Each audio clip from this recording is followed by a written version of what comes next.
today on the Recipe Rebel, we are making my easy lasagna. It is so flavorful, but we're cutting down on the pots.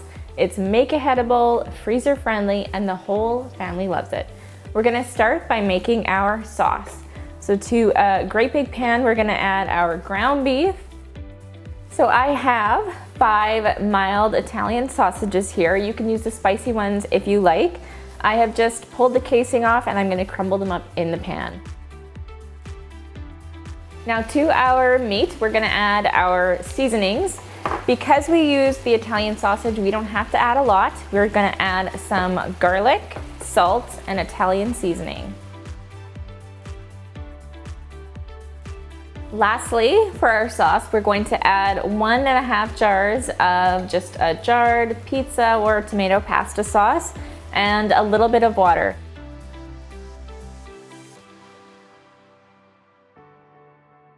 So now we're gonna take our sauce off of the heat. We're gonna let it cool down slightly. Because we're adding a ricotta cheese mixture in our lasagna, we don't want our sauce too hot or it'll melt everything.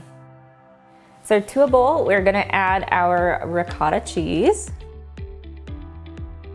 some frozen spinach that has been thawed and squeezed out, some Parmesan cheese, an egg, a little bit of cream or evaporated milk, and a great big handful of mozza. The rest of our mozzarella cheese we're gonna save for on the top.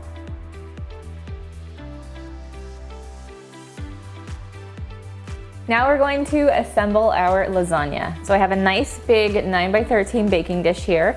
I'm going to give it a light coating of nonstick spray just in case. It's a little extra insurance that your pieces are gonna come out nice.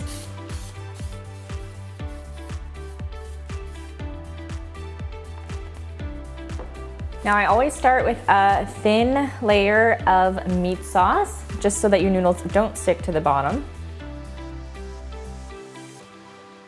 So for this lasagna, we are doing 4 layers with 3 lasagna noodles each. So I have 12 oven-ready lasagna noodles here. This means we don't have to boil them separately and saves a ton of time and one great big pot.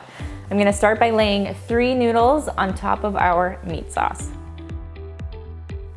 We are going to top our lasagna noodles with about 1/3 of our ricotta mixture.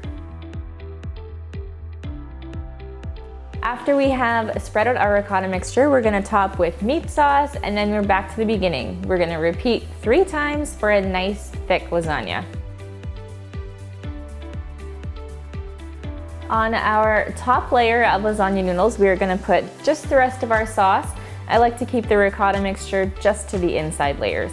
I am going to cover this with some greased tin foil and bake it for about half an hour. I like to keep the top layer of cheese off until we pull that foil off, just so none of it gets stuck.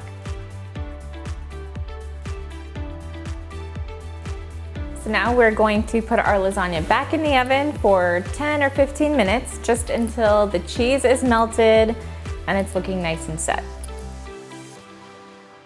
So I've just pulled the lasagna out of the oven. The cheese is nice and melted and browned and bubbly, but we're not done yet. It's important to let your lasagna sit for at least 10 minutes so that you can get a nice clean slice. It's hard though.